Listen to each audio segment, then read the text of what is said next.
From the Columbus City Schools studios, welcome to Face Us. It's the show that connects families, community, and schools. Here are your hosts, Seneca Bing and Garima Woldemariam. Hello, Columbus. I'm Seneca Bing. And I'm Garima Woldemariam. Welcome to Faces. We are so excited that you joined us today. Today, we are taking you inside Career Technical Education, or CTE for short, at Columbus City Schools. Oh, the places you'll go. Thank you, Dr. Seuss. From robotics to carpentry, agriculture to cosmetology, there's an excitement in the air. The district's investment in career tech and workforce is reaping tremendous rewards for our students and our staff.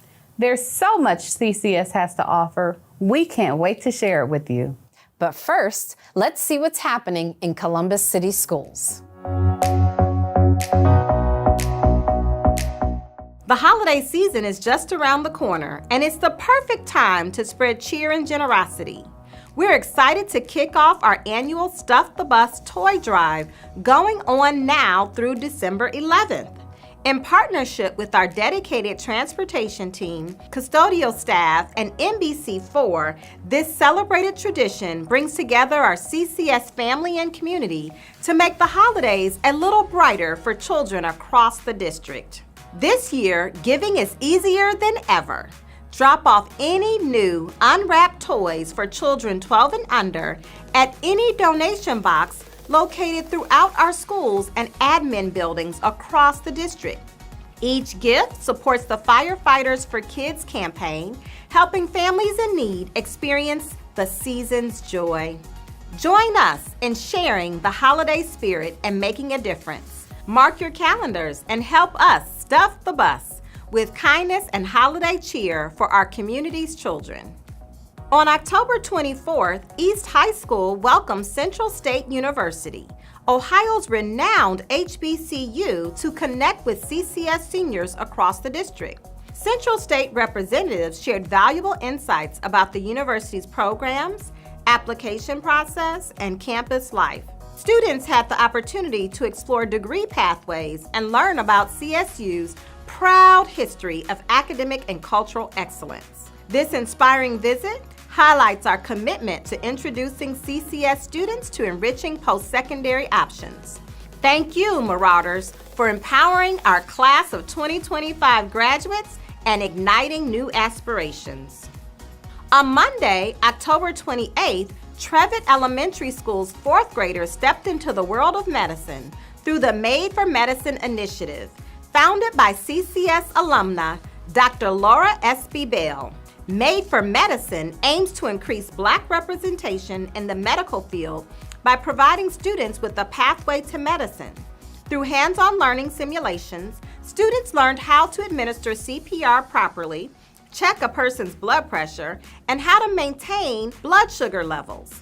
The Made for Medicine initiative continues to grow, now reaching CCS 4th and 5th graders with exciting opportunities to learn and explore careers in medicine.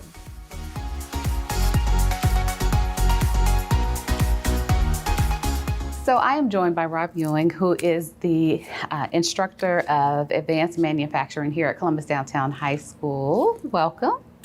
Thank you for joining me. So I want to talk a little bit about advanced manufacturing, and really in particular, what are some of those in-demand jobs that you are seeing?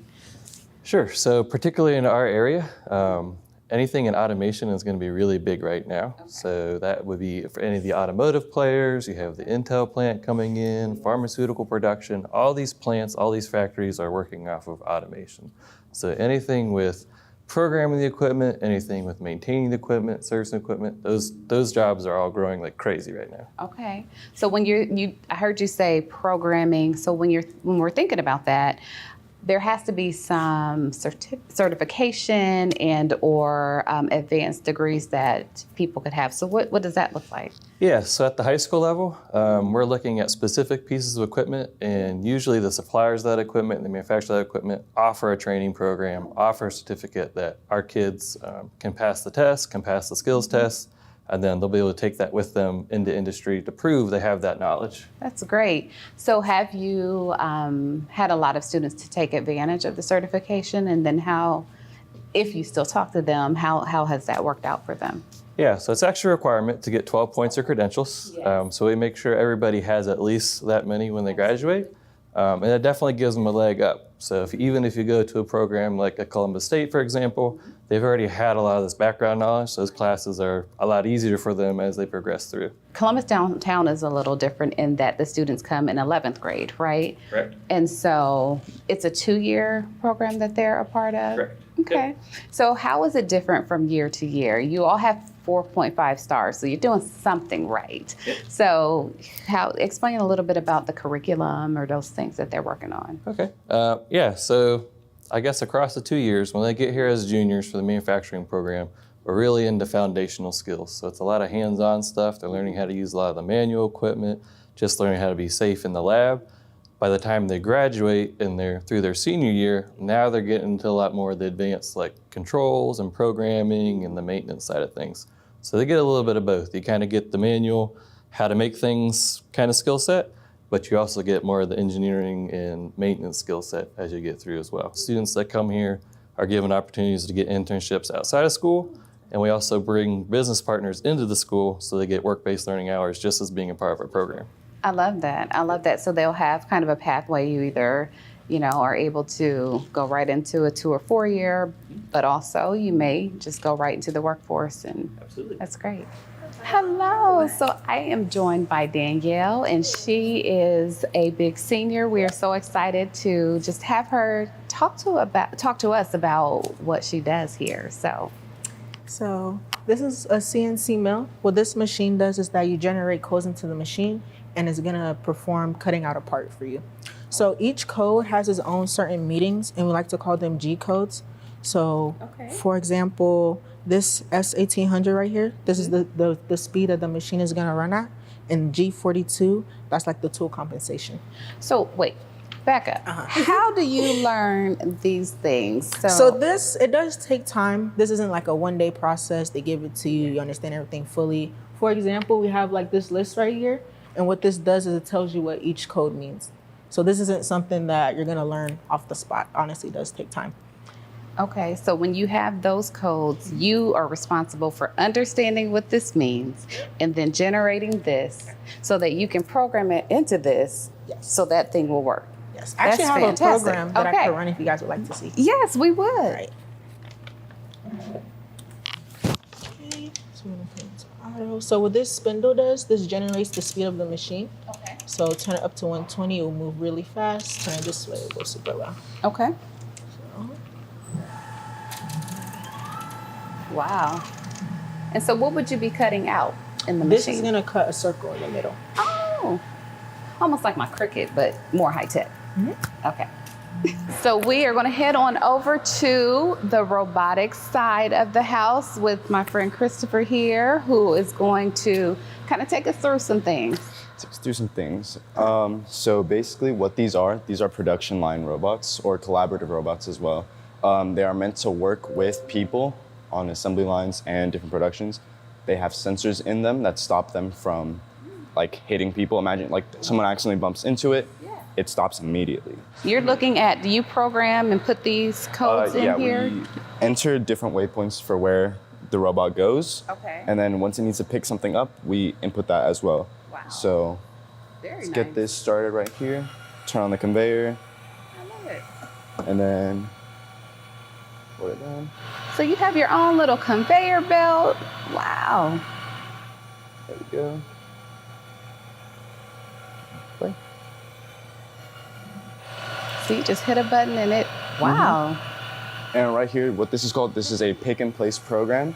Okay. All it does, pretty obvious, it picks it up, places it, and then it loops around. So next we are walking over to Gabe, who is also a senior. You see the theme here. We have our most experienced people with us. And so Gabe, tell me about what you have going on here. So I'm working on what's called a CNC lathe. I think Daniela probably told you a little bit already about CNC itself. So this is the same concept, just in a different machine. So it's all the same computer programming that you can upload to the machine and it'll do it all for you, as opposed to using these regular guys where you just crank them by hand. So the difference between the mill and the lathe is that a lathe makes things that are nice and round like that. Got it. Okay. So right now I have a program set up to just create another one of these. It's just, it takes 1 inch of this shaft down to a 1/2 inch. If you'd like me to. Absolutely. And you too have to understand the programs Yes. and program the machine. Yep. Wow. So there's multiple offsets you have to set, unless you don't want it to work, I guess. Right. But yeah. So.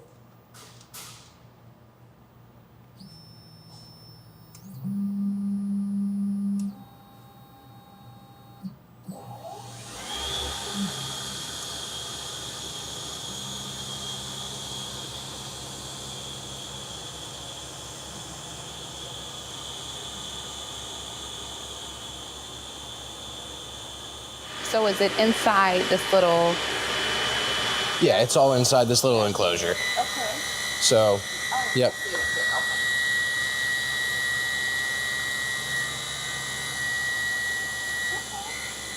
So that there just keeps repeating that process, going layer by layer all the way down until it looks something like that. Just like that.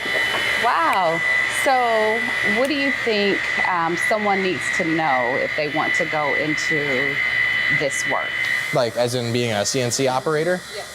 Number one thing you probably want to know is just understanding the programming and the very basics of G-code and kind of how it all works together, a lot of what each commands do, and a lot of differences just between different kinds of machines.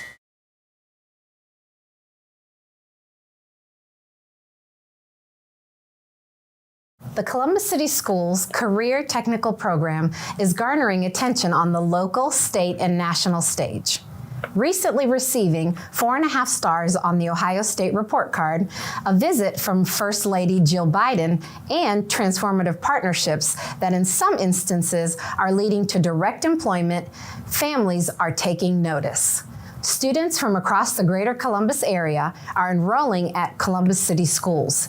Boasting an exciting curriculum and real-world learning opportunities, the staff and community partners are dedicated to building a strong, inclusive educational system to meet the needs of every student.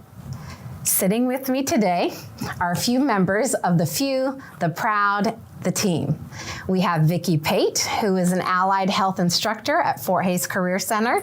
Welcome, Vicki. Thank you.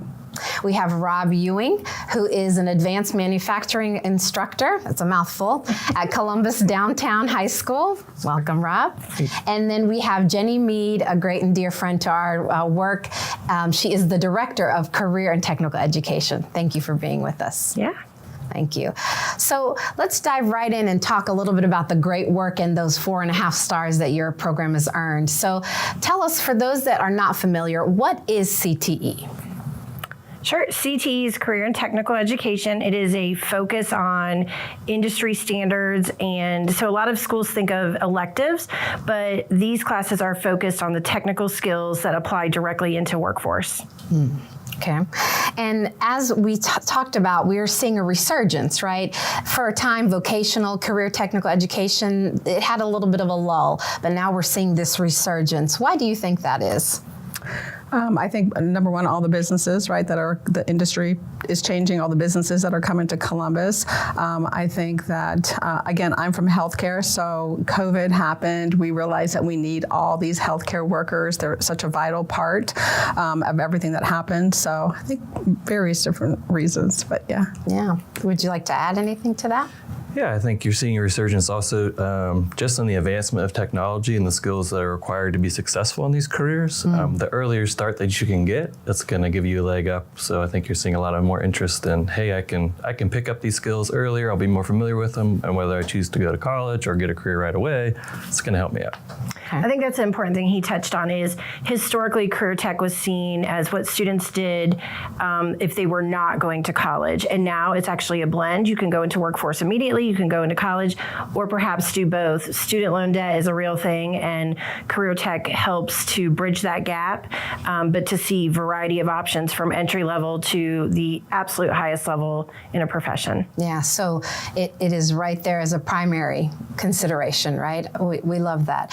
And so most recently at the state level, the department has changed into the Department of Education and Workforce. How has that impacted any of the curriculum in Columbus City schools? I think the biggest piece is the governor has really embraced education in the state of Ohio because of the amount of growth and companies that we're bringing. So ensuring that our students are prepared for these amazing opportunities that have been brought to Ohio. So that focus is making sure students are receiving the technical education that they need to be successful for post-secondary and immediate employment. Yeah, so one of the things we love to do, as you guys know, is celebrate our achievements and our accomplishments. So as I said at the top of the show, your programming has earned 4.5 stars. So definitely kudos to the program.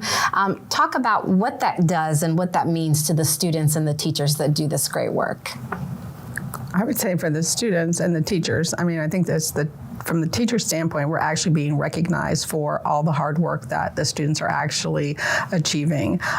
They work hard on their state tests, they work hard on their skill attainment, and all of those things. And I think that when the report card comes out and it's 4.5, then all the hard work, you're actually being recognized for all the hard work. So I think that, it's huge. Recently, the superintendent came and celebrated with the students. They were given a certificate, and it was just, they were so excited, to be a part of that. So, yeah. Yes, it's very affirming. Yep, Rob, go ahead. I was just going to jump in on that, and I think I'm a little bit of a new teacher as well, and I think it's important to understand to get that 4.5 stars, the work that the administration side and the technical department does in aligning all of our teachers. So we know, when we're supposed to teach things, how we're supposed to collect the data, what credentials we need to be giving our kids, and that's kind of consistent through the districts. So whether you're taking a career tech class at a comprehensive high school, a standard high school, you come to the career center, we're all given the tools, the resources, know what we're supposed to do to get these kids trained and report all that back through so it's going somewhere and we are able to get that recognition. So I think that's really been kind of a nice thing as a teacher to be involved with that, where you see that consistency and that alignment like throughout the district for our group. Excellent. And so you're talking a little bit about how you're preparing the students. So let's dig into that part as being instructors of this work.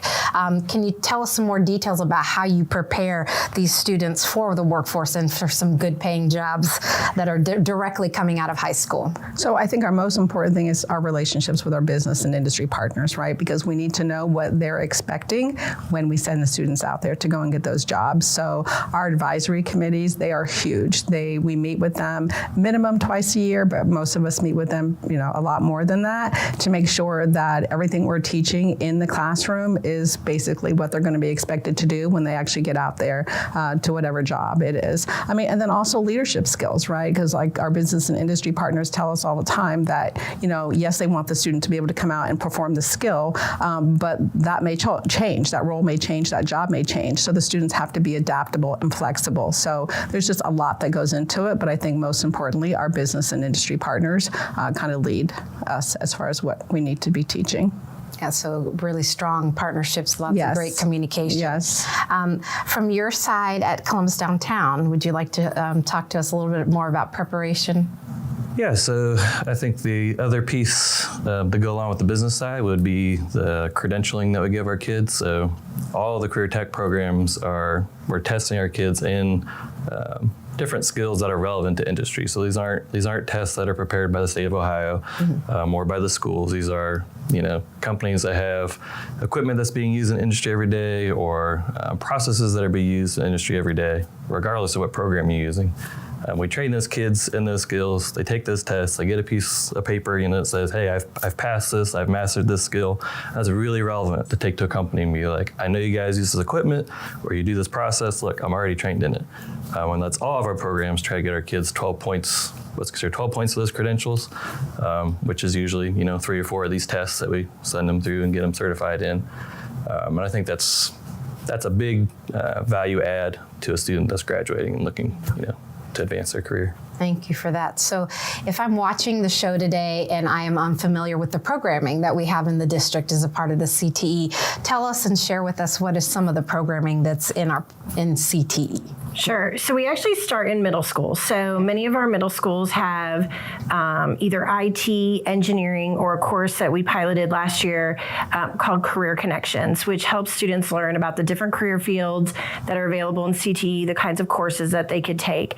And then any of our programs that are in any of our schools, the goal is for a student to move from a participant, which is one course, to a concentrator, 2 courses in the pathway, up to 4 or 5 courses where they can earn articulated credit to college. So every high school has a pathway. Our career centers have intensive programs where students attend those courses for half a day of instruction on the career tech. At Downtown High School, they can also take their academics. At Fort Hays, they return to their home high school. In our comprehensive high schools, it is a sequence of courses. So your freshman year, you might take the first course of the pathway, your sophomore year, the second course, third course, your junior year, fourth course, your senior year. All of our comprehensives do not necessarily have 4 courses yet, but it is definitely the goal so that you can leave your home high school if you want to go to one of the career tech programs, or you can stay at your home high school, earn the credentials, really focus on those technical skills. Okay.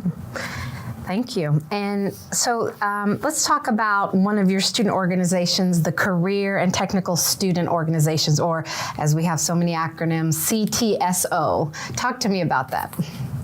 Well, I'll talk about CTSOs because Yeah. She's a cheerleader. Yes, I am a cheerleader when it comes to CTSOs.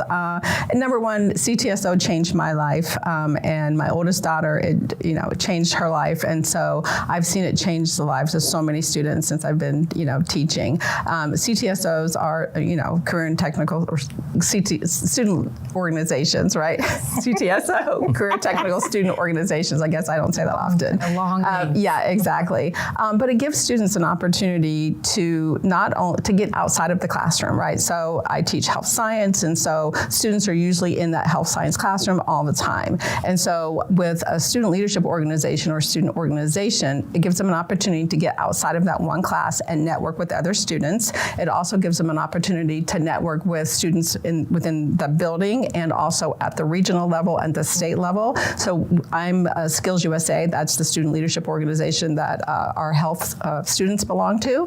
And so it is probably one of the largest organizations, student leadership organizations. And it just gives students an opportunity, like I said, to build self-confidence. We do that through various different competitions and lots of different things, but it's just, in my opinion, the best thing. It helps them build leadership skills. And with Skills USA, our business and industry partners actually came together and created what they call the framework. And so everything that we do within Skills USA, we tie it to the framework. So when our students say, hey, can we have a Halloween party? Then we say to them, what part of the framework, what essential element are you focusing on, right? So if they say, hey, we're going to be team building, we're going to do communication, we're going to be, problem solving, then we're like, okay, we can have a party because now you're tying it to the framework. And so we hope that they can take that right into life with them, because every company has a mission, has goals, and all of those things. And so when you know that you need to tie it back to that, then we're setting that example early on. Well, you guessed what my next question was going to be. I was going to ask some of the benefits, and you named a lot of the benefits. Yes. Were there any other benefits that you wanted to mention of joining these organizations? I think from my side, again, I'm a little bit of a newer teacher, so we did competitions in Skills USA for the first time last year, and I think I was a little bit surprised, I guess, and impressed just by the amount of kids that are going to these competitions, how competitive it is, how fun it is. Like, it's not just working on a project in class anymore. It's like they're preparing, sometimes they prepare in advance a project that they take to these competitions. Sometimes they do the competition there on site. And it's just like, a track meet or playing football or whatever, these kids get really competitive. It's really fun to see what they come up with, and it's a huge thing to be part of. I mean, they hold it at the convention center. There's thousands of kids that take part of this. So when you show up and you go on the floor and you see all these different competitions go on, it's just your eyes just like get huge, So it was really cool to see.